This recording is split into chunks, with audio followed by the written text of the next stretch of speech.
locally in New England, we have a place that's known as like the Bridgewater Triangle. That's when it's been Yeah.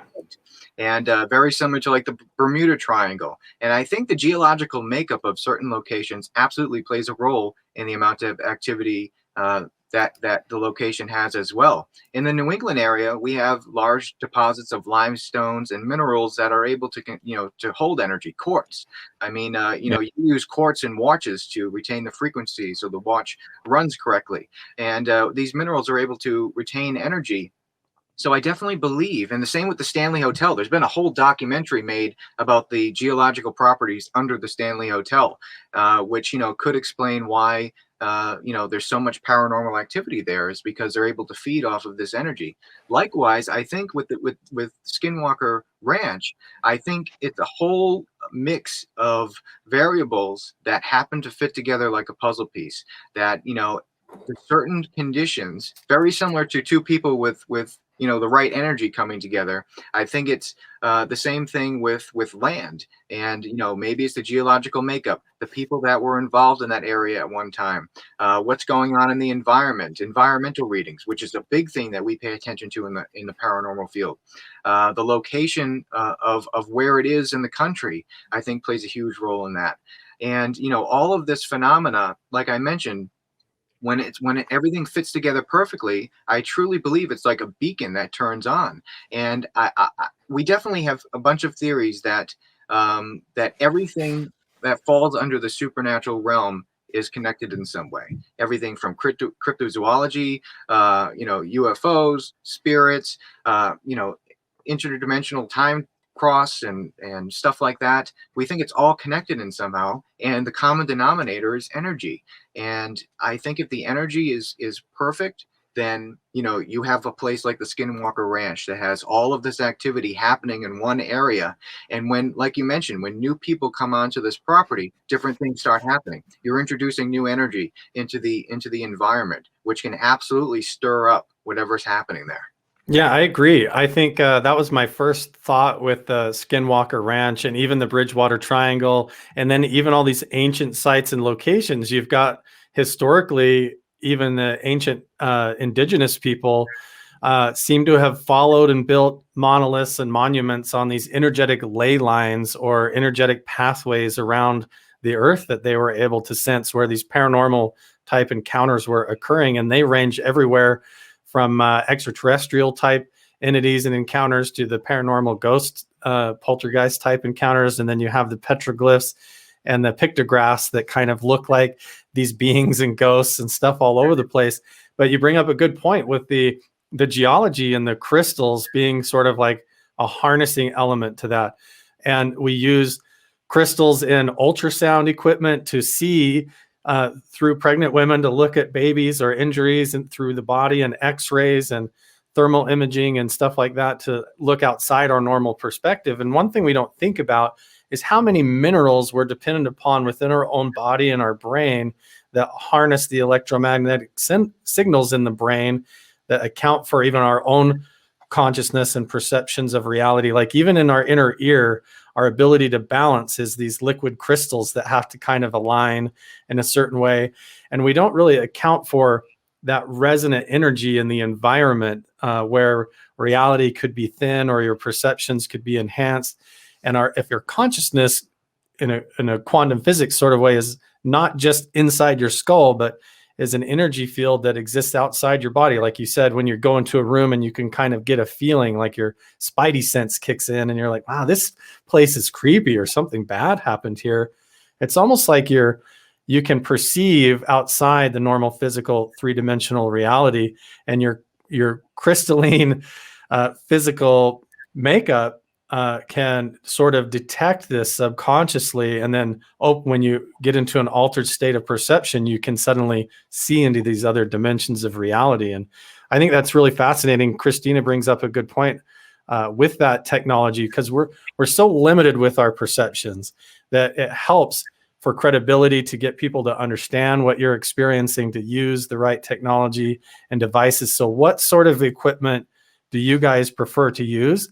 And then I wanted to second that, follow up that question with the techniques that you guys use that seem to be, unique and be effective that you guys are trying out experimentally that creates the event?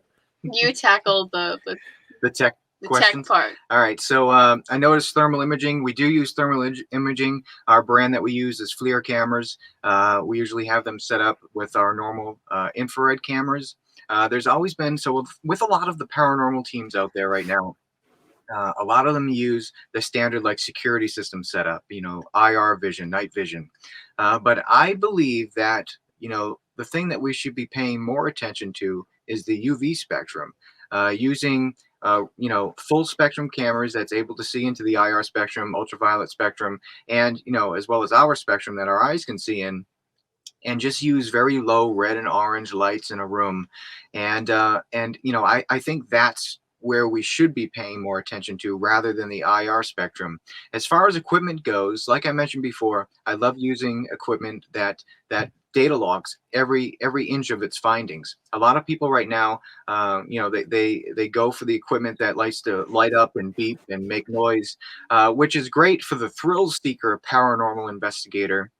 There's nothing wrong with that at all if you're that type of person. But going into, if we want to document cases, we use things like EMF meters, but, electromagnetic meters, but they're able to data log their findings. Same with audio. Audio, we get a lot of our examples of, spirit voice or EVP, electronic voice phenomena on audio. And looking up into the making up of what type of recorders we're using, we want to use recorders that covers a broad range of spectrum, because the human ear right now, depending on how well you can hear, hears between a range of 20 hertz to 20,000 hertz or 20 kilohertz. And that's if you have perfect hearing, which not everybody does, which could explain why, if, all three of us are in a room together, maybe I hear something, she hears something, but you don't. Maybe your hearing spectrum is a little smaller than ours. And likewise, maybe you guys hear something I don't. Maybe it's speaking just outside of the hearing range that we can hear.